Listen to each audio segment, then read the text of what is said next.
بسم الله الرحمن الرحيم. الحمد لله وكفى وسلام على عباده الذين اصطفى. أما بعد فأعوذ بالله من الشيطان الرجيم. بسم الله الرحمن الرحيم. إلهكم إله واحد لا إله إلا هو الرحمن الرحيم. وقال تعالى إنني أنا الله لا إله إلا أنا فاعبدني وأقم الصلاة لذكري. صدق الله العظيم.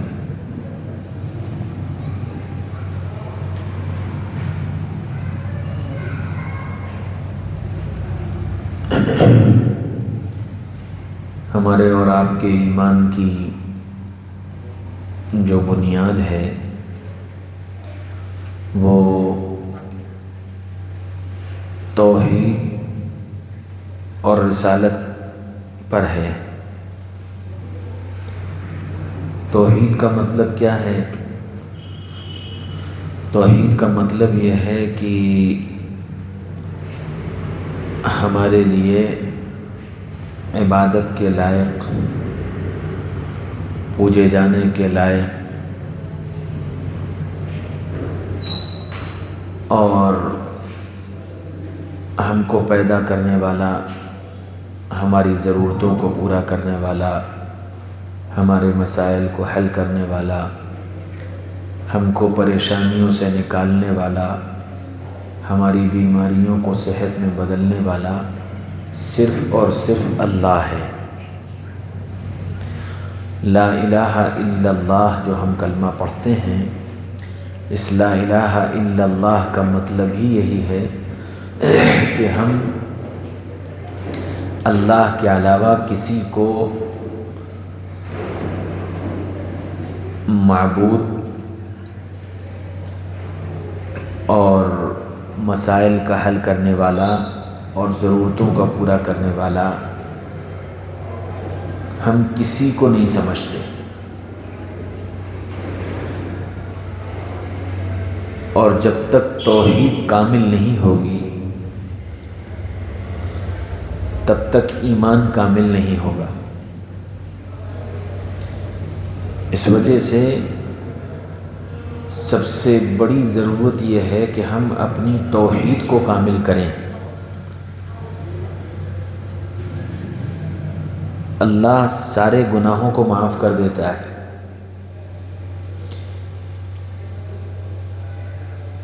سینکڑوں گناہ تو ایسے ہیں کہ بغیر توبہ کے بھی معاف کر دیتا ہے۔ صدقہ کر دو تو معاف کر دے گا، کسی کی مدد کر دو تو معاف کر دے گا، گھر سے مسجد آ جاؤ تو معاف کر دے گا، نامحرم کے سامنے نگاہ جھکا لو تو معاف کر دے گا۔ سینکڑوں گناہ ایسے ہیں جو بغیر توبہ کے بھی معاف کر دیتا ہے، اور سینکڑوں ایسے ہیں جن کو کرتا تو توبہ سے ہی معاف ہے، لیکن اگر اس کو پیار آ جائے، رحم آ جائے تو بغیر توبہ کے بھی معاف کر دے گا۔ لیکن ایک گناہ ایسا ہے کہ جس کی خود انسان جب تک سچے دل سے توبہ نہ کرے اس کی معافی نہیں۔ قرآن میں فرمایا ان اللہ لا یغفر ان یشرک بہ ویغفر ما دون ذلک، کہ ہم شرک کو معاف نہیں کریں گے، اس کے علاوہ جو چاہے جتنے چاہے گناہوں کو ہم معاف کر دیں، یہ ہمارا احسان ہے، لیکن شرک ایک ایسا گناہ ہے جسے ہم معاف نہیں کریں گے۔ اللہ شرک کو کسی بھی حال میں پسند نہیں کرتا، بالکل اسی طرح جس طرح ہم پسند نہیں کرتے، جیسے ہم شرک پسند نہیں کرتے ایسے ہی اللہ بھی شرک پسند نہیں کرتا۔ ہم کون سا شرک نہیں پسند کرتے؟ اگر ہماری بیوی یہ کہنے لگے کہ جی آپ میرے شوہر ہیں اور میرے سرتاج ہیں، میں نے آپ سے نکاح کیا ہے، آپ کی زندگی میں ہوں، لیکن یہ جو پڑوس میں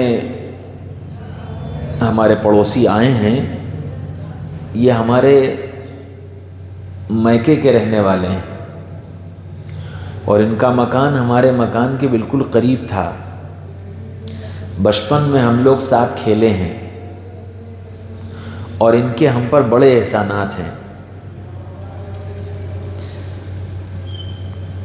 میری ذمہ داری ہے آپ کی خدمت کرنا، آپ کو خوش کرنا، آپ کی ضرورتوں کو پورا کرنا، یہ میری ذمہ داری ہے، لیکن چونکہ یہ پڑوسی ہمارے محسن ہیں اس لیے آپ ہمیں اس کی اجازت دے دیجئے کہ ہم ذرا ان کی بھی خدمت کرایا کریں، ذرا ہم ان کو بھی خوش کر دیا کریں، ذرا ہم ان کے بھی کام کر دیا کریں۔ کیا کوئی غیرت مند مرد اس کی اجازت دے گا کہ جس طرح شوہر یہ پسند نہیں کرتا کہ اس کی بیوی کسی دوسرے کو شریک کرے، اسی طرح اللہ بھی یہ پسند نہیں کرتا کہ میرا بندہ میرے ساتھ کسی کو شریک کرے۔ جس طرح شوہر یہ چاہتا ہے کہ میری بیوی کی ساری محبتیں، ساری خدمتیں صرف میرے لیے ہوں، اسی طرح اللہ بھی یہ چاہتا ہے کہ میرے بندے کی ساری محبتیں، ساری عبادتیں، ساری عقیدتیں صرف میرے لیے ہوں۔ بیوی اور دسیوں غلطیاں کر دے، ہم سب معاف کر دیتے ہیں، نظر انداز کر دیتے ہیں، لیکن اگر وہ اپنی محبت میں کسی دوسرے کو شریک کر لے تو یہ برداشت نہیں ہوتا، ہم اس کو اپنی زندگی سے نکال دیتے ہیں۔ جس طرح ہم اپنی بیوی کی محبت میں کسی دوسرے کی شرکت برداشت نہیں کرتے، اسی طرح اللہ بھی اپنی محبت میں کسی دوسرے کی شرکت برداشت نہیں کرتا۔ اور لا الہ الا اللہ کا مطلب ہی یہی ہے کہ جو عقیدت اور محبت اور عظمت ہمارے دل میں اللہ کی ہے اور ہونی چاہیے، اس عقیدت اور محبت اور عظمت میں کوئی دوسرا شریک ہو ہی نہیں سکتا۔ لا الہ الا اللہ۔ اور کہیں ذرہ برابر یہ خیال بھی آ گیا تو وہ اللہ کو پسند نہیں۔ جس طرح شوہر کو یہ پسند نہیں کہ اس کی بیوی کسی دوسرے سے محبت کی بات کرے، محبت کا رشتہ رکھے، جو محبت صرف اس کے شوہر کے لیے خاص ہے، اس محبت میں وہ کسی حال میں شرکت برداشت نہیں کرتا۔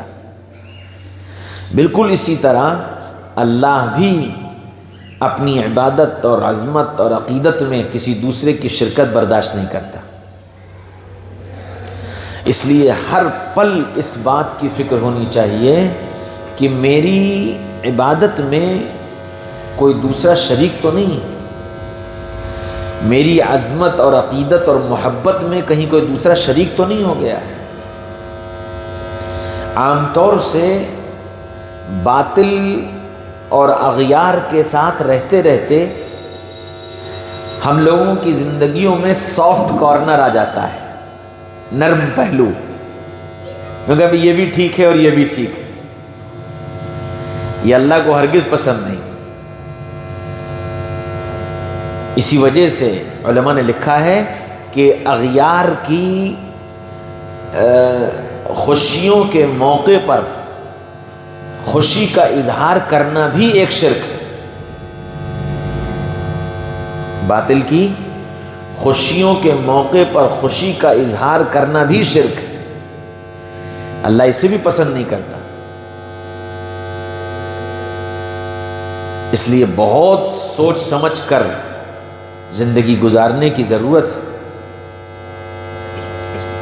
اپنے ایمان کو بچانے کی ضرورت ہے، اور ساری دنیا کا باطل صرف اس بات کی محنت کر رہا ہے اور اس محنت پر لگا ہوا ہے کہ محمد رسول اللہ صلی اللہ علیہ وسلم کی امت سے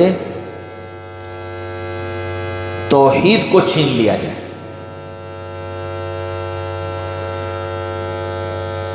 رسالت پر اتنی پریشانی نہیں ہے۔ محمد رسول اللہ صلی اللہ علیہ وسلم کو آپ رسول مانیں اور محمد رسول اللہ صلی اللہ علیہ وسلم کے طریقے پر زندگی گزاریں، باطل کو اس سے زیادہ پریشانی نہیں ہے۔ پریشانی تو اللہ کی وحدانیت سے، پریشانی تو اللہ کو ایک ماننے سے، پریشانی تو دنیا کی طاقتوں سے اور باطل کے انکار کر دینے سے۔ ساری دنیا کے باطل کو صرف اس بات کی پریشانی ہے کہ یہ اللہ کی وحدانیت اس امت کے اندر سے کس طرح ختم۔ اور سارے انبیاء کرام علیہم السلام، آدم علیہ السلام سے لے کر محمد رسول اللہ صلی اللہ علیہ وسلم تک، سارے انبیاء کرام ان نبیوں کی دعوت کا جو سب سے اصل محور تھا اور جو سب سے بنیادی چیز تھی اور سب سے بڑی دعوت تھی، وہ توحید کی دعوت تھی، وحدانیت کی دعوت تھی، کہ اللہ کو ایک ماننا، اللہ کے ساتھ کسی کو شریک مت کرنا۔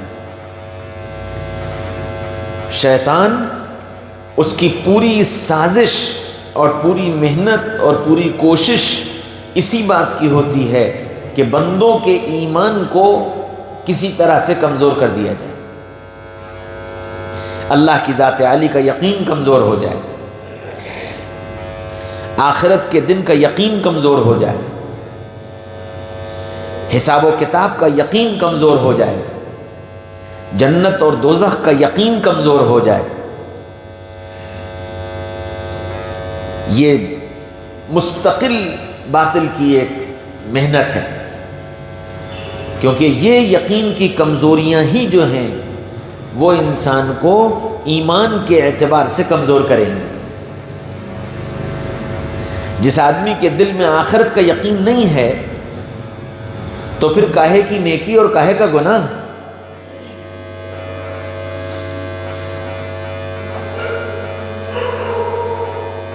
اعمال پر انعام کے ملنے اور سزا کے ملنے کا یقین اگر نہیں ہے تو پھر کاہے کی نیکی اور کاہے کا گناہ۔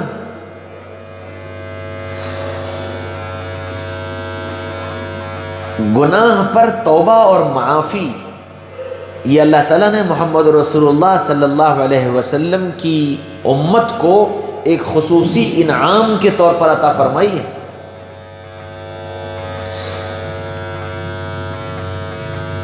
اہل شرک میں اگر آپ چلے جائیں تو ان کے یہاں گناہ کی کوئی معافی نہیں ہے۔ گناہ کر لیا تو اب اس کی سزا اگلے جنم میں ملے گی کہ جی اب انسان ہو، اب اگر تم نے گناہ کر لیے ہیں تو اب جب اگلا جنم ہوگا تو تم کتا اور بلی بن جاؤ گے۔ اس لیے ان کے ہاں گناہ کی معافی کا کوئی کالم نہیں ہے۔ اب جس آدمی نے گناہ کر لیا، ایک گناہ کر لیا، دو گناہ کر لیے، تو وہ کیا سوچتا ہے کہ جی اب یہ گناہ تو ہو ہی گئے، معافی کا تو کوئی خانہ ہے نہیں، اب تو اگلے جنم میں کتا بلی بننا ہی ہے، تو پھر 2 کیا 4 کر لو، 4 کیا 10 کر لو، 10 کیا 50 کر لو، 50 کیا 100 کر لو۔ تو ان کے یہاں گناہ کے چھوڑنے کا یا گناہ سے بچنے کا پھر کوئی تصور نہیں رہتا۔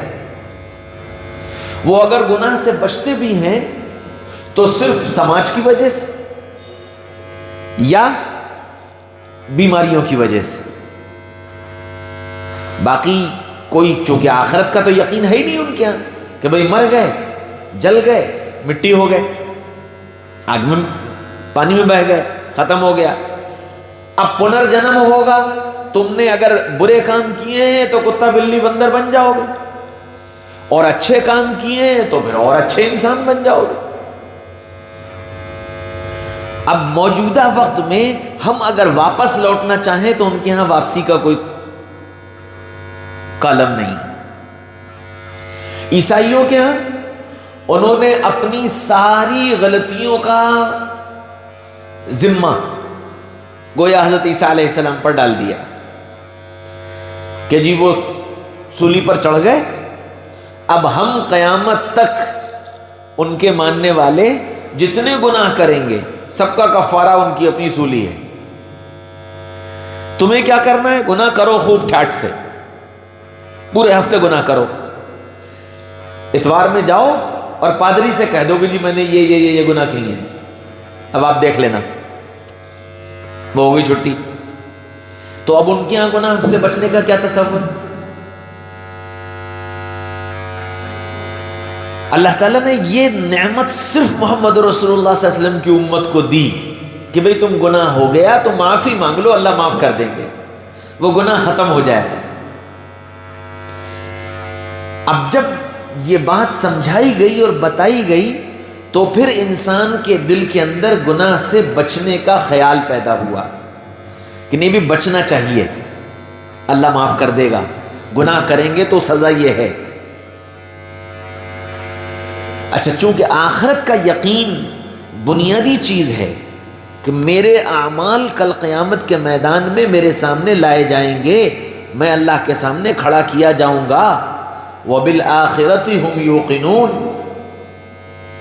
ایمان والوں کی صفات جو بتائی گئیں کہ ایمان کے کمال کے لیے آخرت کا یقین ہونا ضروری.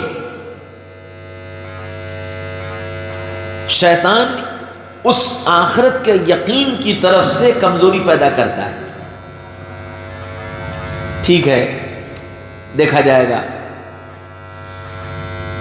یہ سب مولویوں کی ڈرانے والی باتیں ہیں، کہاں تم اس چکر میں پڑ گئے،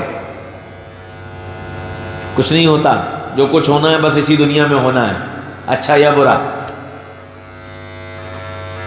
یہ کام نظریہ بنتا چلا جا رہا ہے.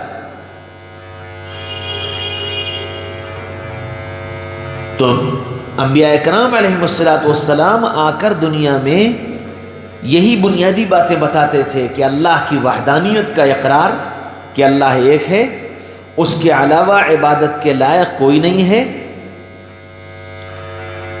مرنے کے بعد دوبارہ زندہ ہونا ہے، اور آخرت میں میرے اچھے اور برے اعمال کا فیصلہ ہونا ہے.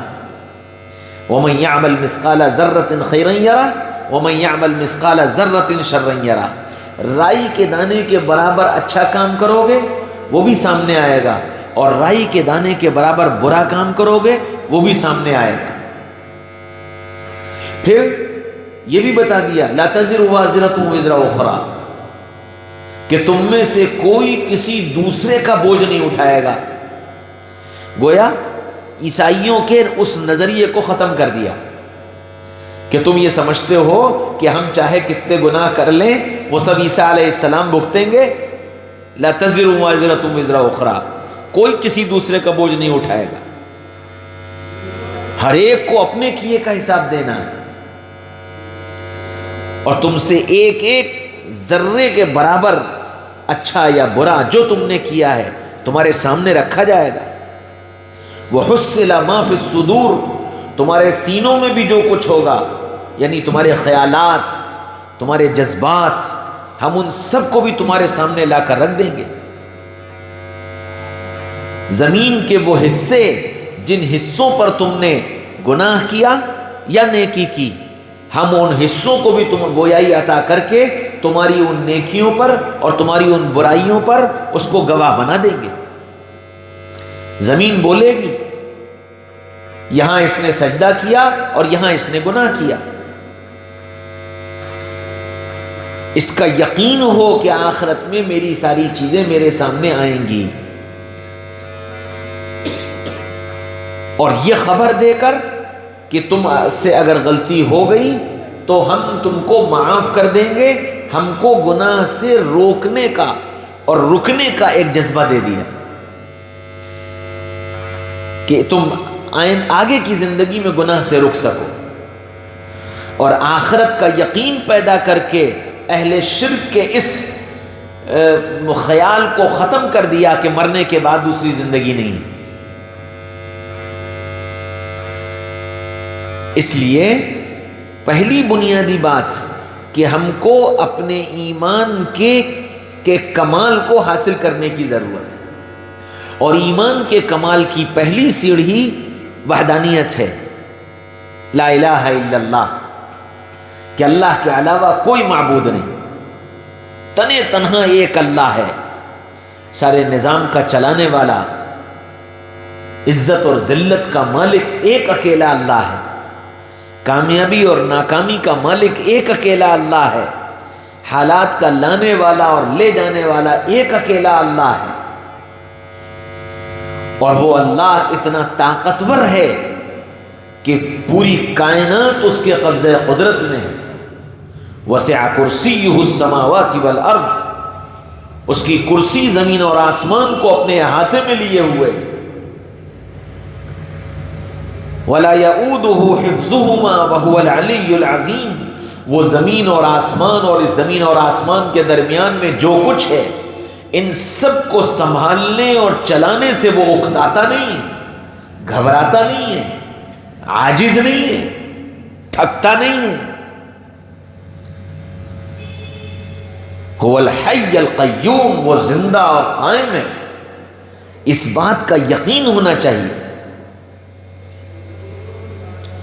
عام طور سے دلوں میں یہ خیال پیدا ہوتا ہے، خیال آتا ہے کہ جی یہ ہو گیا، یہ ہو گیا، یہ ہو گیا، اور اللہ تعالیٰ کی قدرت اور اللہ کی طاقت اور اللہ کے وعدے جو اتنے زمانے سے ہم سنتے چلے آ رہے ہیں اور ہم کو سنائے جا رہے ہیں اور بتائے جا رہے ہیں، آخر ان کا اظہار کیوں نہیں ہوتا، اور ایسا کیوں نہیں ہوتا، اور ویسا کیوں نہیں ہوتا.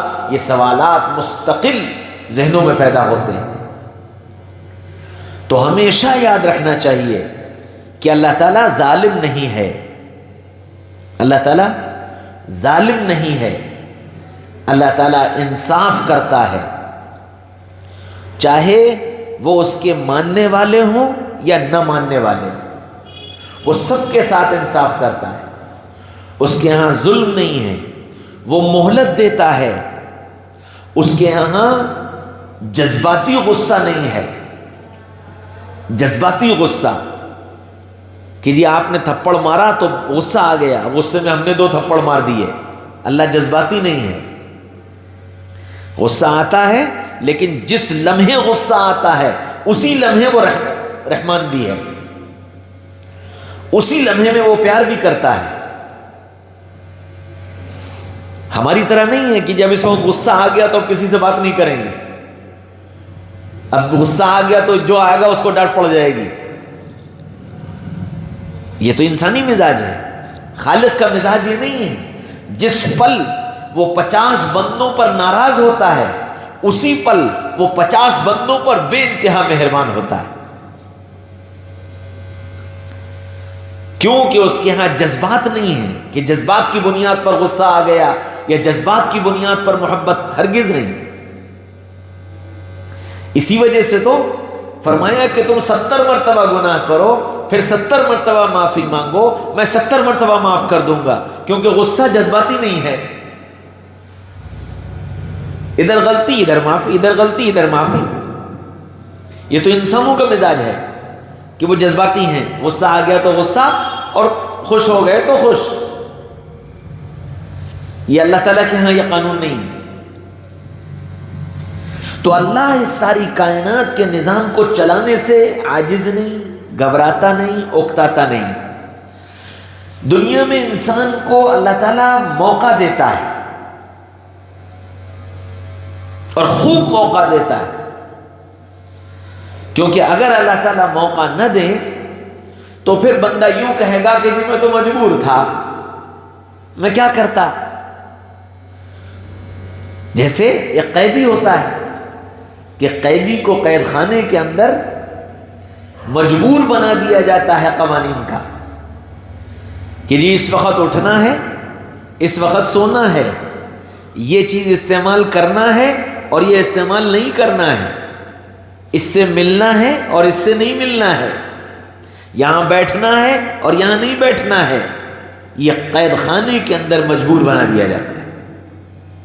لیکن عام زندگی میں آدمی کو اختیار ہے، جو چاہے کھائے، جہاں چاہے بیٹھے، جس سے چاہے ملے، جس سے چاہے باتیں کرے، جو چاہے کام کرے، آزاد ہے۔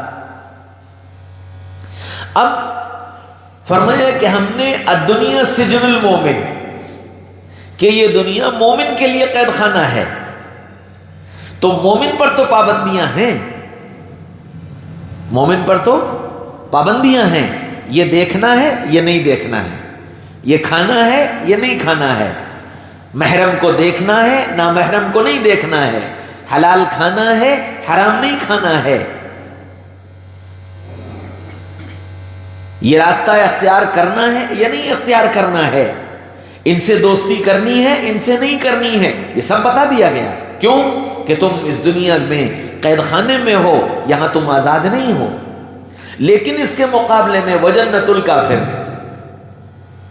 اور فرمایا کہ جو نافرمان ہیں، باغی ہیں، ان کے لیے یہ دنیا جنت ہے۔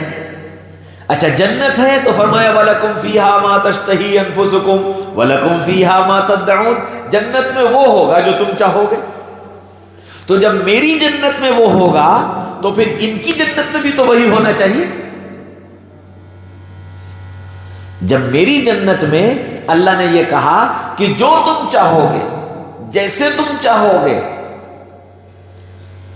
تم آزاد ہوگے، جو چاہو کرو، جو چاہو کھاؤ، جو چاہو پیو، جہاں چاہو جاؤ، جس چیز کی تمنا کرو وہ چیز ہم تمہیں فراہم کر دیں گے۔ تو اب انصاف کا تقاضا کیا ہے؟ اب انصاف کا تقاضا یہ ہے کہ جس کے لیے یہ دنیا جنت بنائی گئی، اس کو اس جنت میں وہ سب کچھ ملے جو وہ چاہے۔ تو اب اگر ان کی چاہت پوری ہو گئی تو شکایت کیسی؟ اگر باطل کی چاہت پوری ہو گئی تو شکایت کس بات کی؟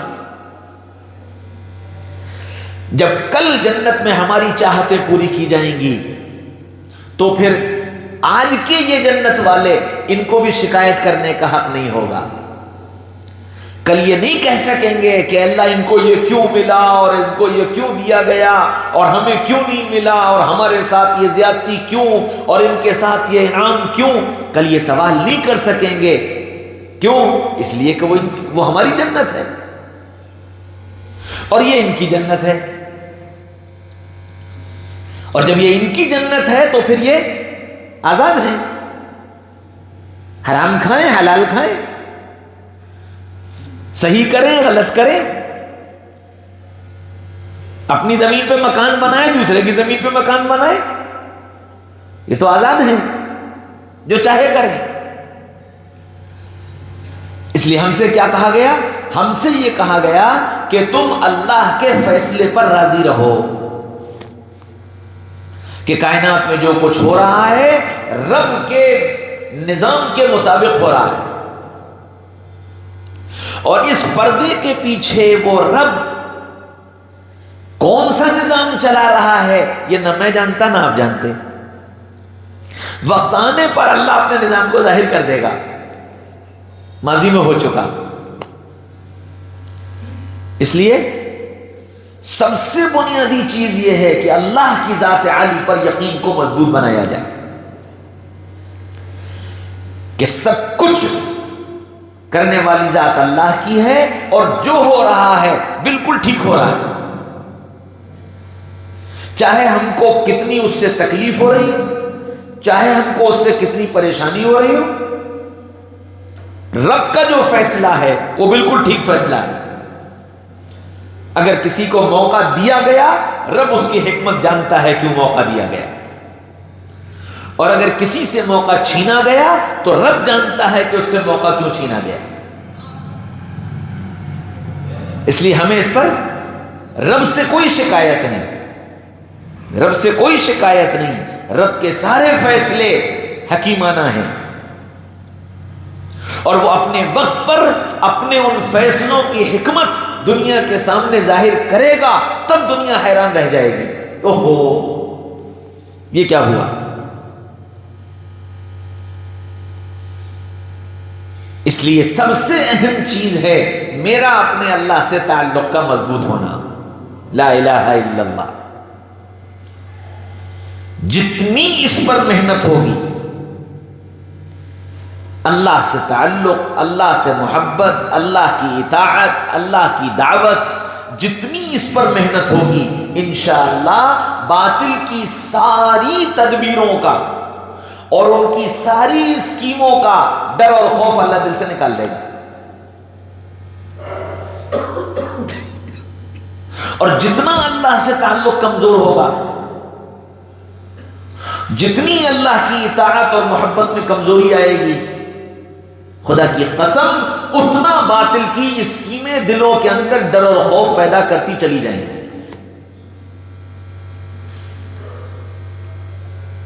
مایوسیاں لاتی چلی جائیں گی۔ اس لیے سب سے زیادہ ضرورت اس بات کی ہے کہ ہم اپنے ایمان کو مضبوط بنائیں۔ یہ لا الہ الا اللہ کی جو ضرب ہے یہ خالی تسبیح نہیں ہے، یہ دل کے یقین کو بدلنے کی محنت ہے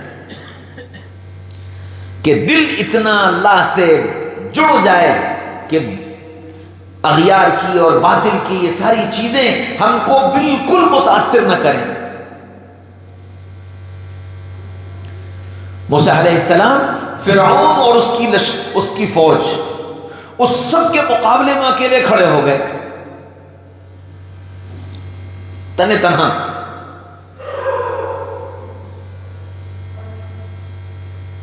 اور ذرہ برابر نہ فرعون اور نہ اس کی فوج موسیٰ علیہ السلام کو متاثر کر پائی۔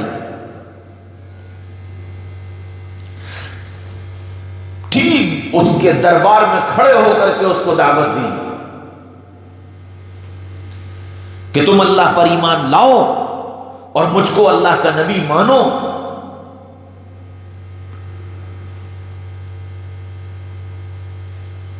اور اللہ تعالیٰ نے باطل کے وہ سارے حربے جن کو فرعون نے اور اس کی قوم نے اختیار کر رکھا تھا، اللہ تعالیٰ نے موسیٰ علیہ السلام کے سامنے ان سب کو سرنگو کر دیا۔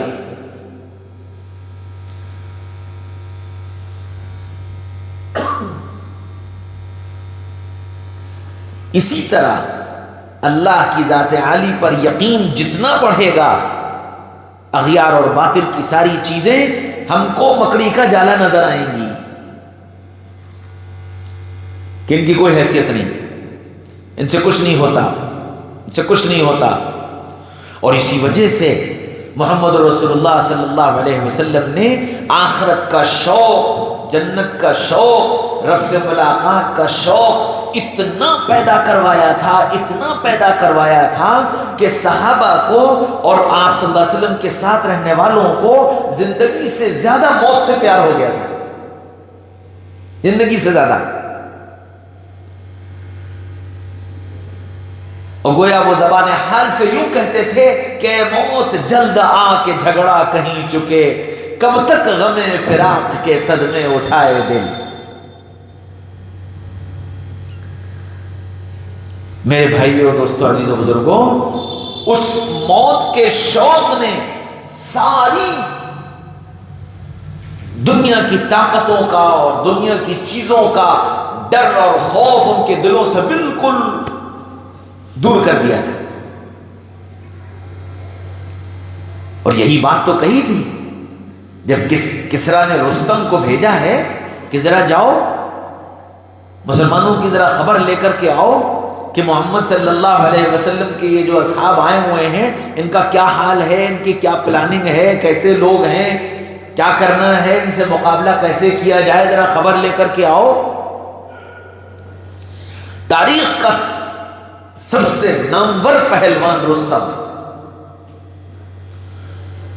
آیا، حالات کا جائزہ لیا اور جائزہ لے کر کے واپس پہنچا اور جا کر یوں کہا کہ کسریٰ،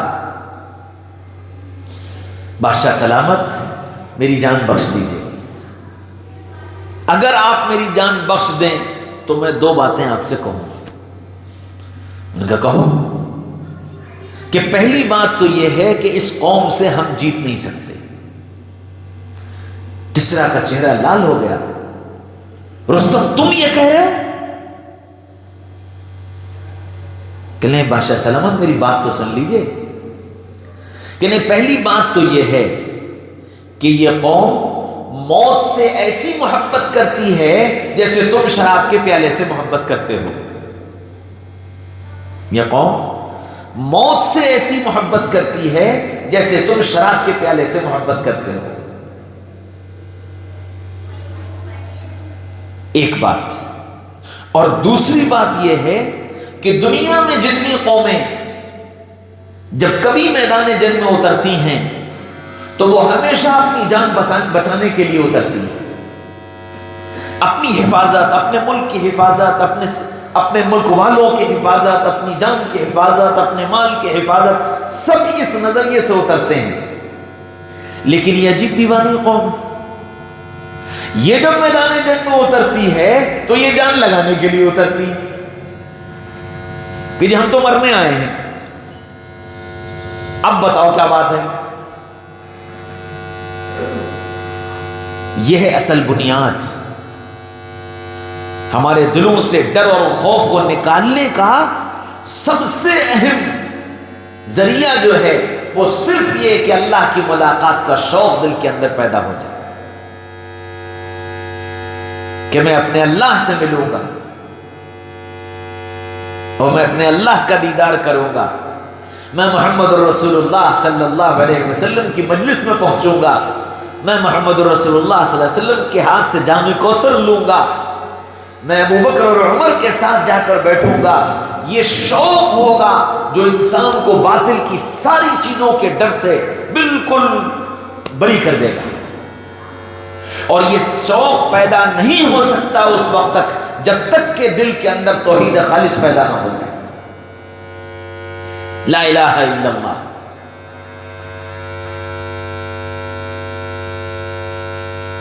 اس وقت سب سے بڑا مسئلہ ہے کہ لا الہ الا اللہ کی جڑیں ہلا دی گئی ہیں، ان جڑوں کو مضبوط کرنے کی ضرورت ہے۔ اللہ کی وحدانیت، اللہ ایک ہے، اللہ ایک ہے، بولنا اس کو بار بار، اس کی دعوت دینا کہ ایک اللہ ہے، ہم ایک اللہ کی عبادت کرتے ہیں، ہم ایک اللہ کے بندے ہیں، ایک اللہ ہمارے سارے کاموں کا بنانے والا ہے، وہی ہمارا ناصر ہے، وہی ہمارا حامی ہے، وہی ہمارا مددگار ہے، ہماری دنیا کا بھی مالک وہی، ہماری آخرت کا مالک بھی وہی۔ یہ جملے ہیں، یہ دلوں کے یقین ہیں، یہ دلوں کی سوچ ہے، اس کو بنانا پڑے اور اسی پر ایمان مضبوط ہوگا، اور جب اللہ سے تعلق مضبوط ہوگا تو پھر آخرت میں حساب و کتاب کا یقین پیدا ہوگا۔ میرے اچھے اعمال پر اللہ مجھے انعام دے گا، میری غلطیوں پر اگر میں نے توبہ نہ کی تو مجھے سزا ملے گی، اور پھر میں کروں یا کوئی دوسرا کرے، دوسرا نیکیاں کرے گا تو اس کو اس کا اجر ملے گا، دوسرا برائیاں کرے گا تو اس کو اس کی سزا ملے گی۔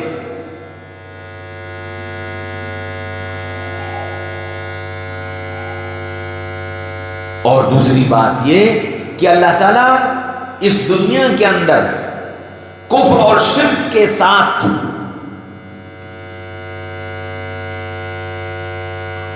جو لوگ چلتے ہیں ان کو چلاتا رہتا ہے، رکاوٹ نہیں ڈالتا۔ ہاں ظلم کے ساتھ اگر چلے گا تو اللہ ظلم کے ساتھ نہیں چلنے دیتا۔ تو اس کی پہلی فکر کہ ہم ظالم تو نہیں ہیں، ہم ظالم تو نہیں ہیں، ہم کہیں اللہ کے حکم توڑ کر اور نبی کے طریقے کو چھوڑ کر کہیں ہم ظلم تو نہیں کر رہے ہیں۔ جب نبی پاک صلی اللہ علیہ وسلم نے ایک بات یہ کہی کہ نماز میری آنکھوں کی ٹھنڈک ہے،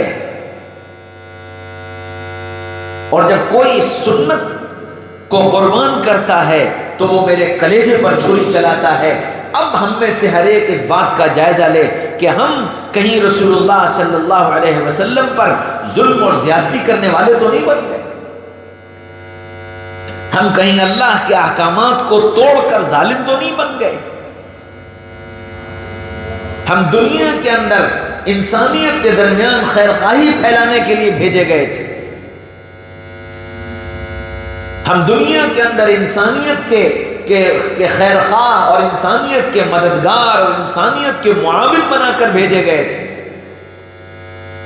ہم نے انسانیت کے ساتھ اپنا سلوک کیا رکھا ہے، اس کا ہم کو جائزہ لینا پڑے گا. اور اگر ہم نے دنیا کے بسنے والے انسانوں کو اللہ کا تعارف نہیں کرایا، محمد رسول اللہ صلی اللہ علیہ وسلم کا تعارف نہیں کرایا، تو یقیناً ہم ظالم ہیں. کل قیامت کے میدان میں وہ کھڑے ہو کر کے کہیں گے کہ یہ ہمارے درمیان رہتے تھے، انہوں نے ہمیں اللہ کا آپ کا تعارف نہیں کرایا، انہوں نے ہمیں نبی کا تعارف نہیں کرایا. اور تعارف وہ کراتا ہے جو خود جانتا ہے. تعارف وہ کراتا ہے جو خود جانتا ہے. اس لیے تعارف ہوگا کیسے؟ تعارف کے لیے شرط یہ ہے کہ مجھے خود اللہ والا بننا پڑے گا. تعارف کے لیے شرط یہ ہے کہ مجھے نبی والا بننا پڑے گا. میں خود اللہ کو جانوں اور پہچانوں، میں خود رسول اللہ کو جانوں اور پہچانوں، اور پھر اس اللہ کو جان کر اور پہچان کر اپنی زندگی کو اللہ کے حکموں کے مطابق اور رسول اللہ صلی اللہ علیہ وسلم کے طریقوں کے مطابق ڈھال کر دنیا کے سامنے اپنے آپ کو آئیڈیل بنا کر پیش کروں. یہ ہماری ذمہ داری ہے. اور اگر ہم اس کو نہیں کر رہے تو ہم ظالم ہیں، ہم ظلم کر رہے ہیں. وہ انسانیت جس نے نہ اللہ کو جانا نہ پہچانا، نہ کوئی ان کو بتانے والا پہنچا، وہ انسانیت جس نے محمد رسول اللہ صلی اللہ علیہ وسلم کو نہ جانا نہ پہچانا، اور نہ ان کے درمیان کوئی ان کو پہچاننے والا پہنچا، بتاؤ کس بنیاد پر وہ ہمارے تمہارے قریب آ کر ہم سے تم سے اللہ اس کے رسول کو پہچان سکتے ہیں. اس لیے پہلی ضرورت اس بات کی ہے کہ ہم ایمان کے اعتبار سے خود کامل اور مکمل بنے، رسالت کے اعتبار سے محمد رسول اللہ صلی اللہ علیہ وسلم کی رسالت کا، آپ کی تعلیمات کا، آپ کے بتائے ہوئے طریقے زندگی کا ایسا یقین کامل ہو کہ دنیا کے اندر کامیابی اللہ نے اگر رکھی ہے تو محمد رسول اللہ صلی اللہ علیہ وسلم کے طریقے میں رکھی ہے. اور یہ یقین جب کامل ہوگا جب میری زندگی کا ایک ایک عمل محمد رسول اللہ صلی اللہ علیہ وسلم کے طریقے پر آ جائے. اور جب امت اللہ کے احکامات کو پورا کرنے والی بنے گی اور رسول اللہ صلی اللہ علیہ وسلم کے طریقوں کو زندگی میں لانے والی بنے گی تو پھر نتیجہ آئے گا اذا جاء نصر اللہ والفتح ورأیت الناس يدخلون فی دین اللہ افواجا. تم ایسے بن جاؤ گے تو قرآن وعدہ کرتا ہے کہ اللہ کی مدد آ جائے گی. اور اللہ کی مدد کس شکل میں آئے گی؟ فرمایا کامیابی کی شکل میں آئے گی، فتوحات کی شکل میں آئے گی. اور اس فتوحات کا نتیجہ کیا ہوگا؟ یدخلون فی دین اللہ افواجا. لوگ جوق در جوق تمہاری اتباع اختیار کر لیں گے، جماعتوں کی جماعتیں تمہارے پیچھے آ جائیں گے. کرنا وہ سب پڑے گا جو 23 سال تک محمد رسول اللہ صلی اللہ علیہ وسلم اور ان کے اصحاب نے کیا تھا. جب 23 سال وہ سب کر چکے ہیں تب یہ سورت اتری ہے اذا جاء نصر اللہ والفتح. اس 23 سال میں کیا ہوگا؟ ان مع العسر یسرا. تنگی آئے گی، حالات آئیں گے، گھبرانا مت. حالات آئیں سمجھ لینا کہ دروازہ کھلنے والا ہے. حالات آئیں تو سمجھ لینا کہ دروازہ کھلنے والا ہے. اور جب دروازہ کھل جائے فَإِذَا فَرَغْتَ فَانصَبْ وَإِلَىٰ رَبِّكَ فَارْغَب. سمجھ لینا کہ اب کام پورا ہو گیا. اب ذمے میں ہمارے یہ ہے کہ ہم اپنے اللہ کو راضی کریں اور اپنے اللہ کی طرف متوجہ ہو جائیں. کامیابیوں کے ملنے پر جشن مت منانا، کامیابیوں کے ملنے پر اپنے سجدے بڑھا دینا، اپنی آہوزاریاں بڑھا دینا، اپنا رونا دھونا بڑھا دینا، اپنے اخلاق بلند کر لینا، اپنے احسانات بلند کر دینا. یہ سبق ہے جو قرآن نے ہمیں بتایا ہے.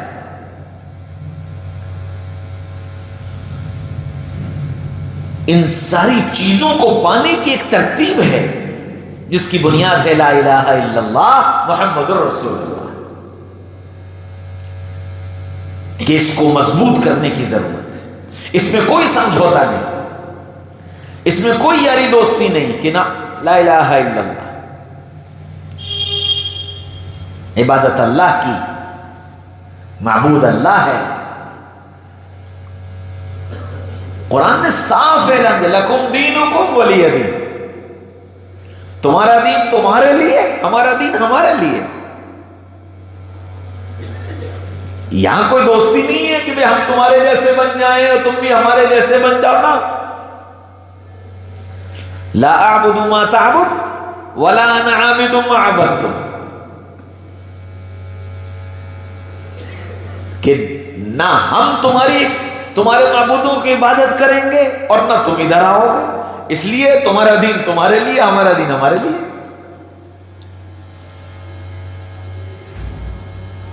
بالکل صاف بات ہے اس میں، اس لیے اس لائن کا کوئی سمجھوتا نہیں۔ اللہ ایک ہے، سر صرف سر بنانے والے کے آگے جھکے گا، سر صرف سر بنانے والے کے آگے جھکے گا،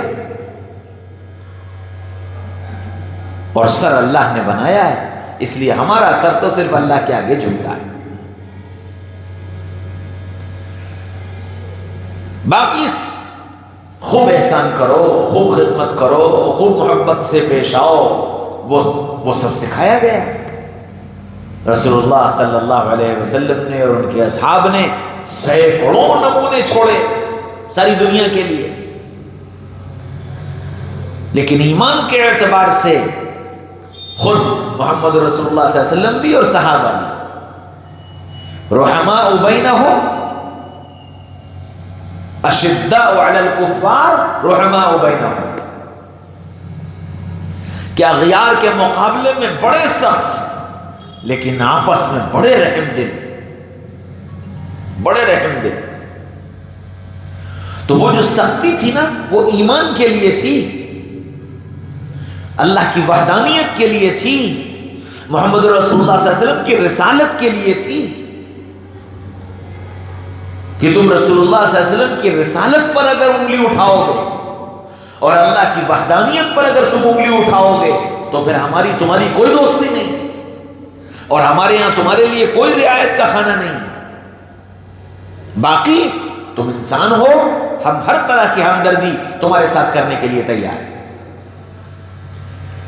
تمہیں کھلانے کو بھی تیار، تمہیں پلانے کو بھی تیار، تمہیں ٹھہرانے کو بھی تیار، تمہاری ضرورتوں کو پورا کرنے کے لیے بھی تیار، تم بیمار ہو تو تمہاری عیادت کرنے کو بھی تیار، تمہاری بچیوں کی حفاظت اپنی بچیوں کی طرح کرنے پر تیار، ہاں تمہارے ضرورت مندوں کی مدد کرنے کے لیے بالکل اسی طرح تیار جس طرح ہم اپنے ضرورت مندوں کی مدد سب کچھ ہم کرنے کے لیے تیار ہیں۔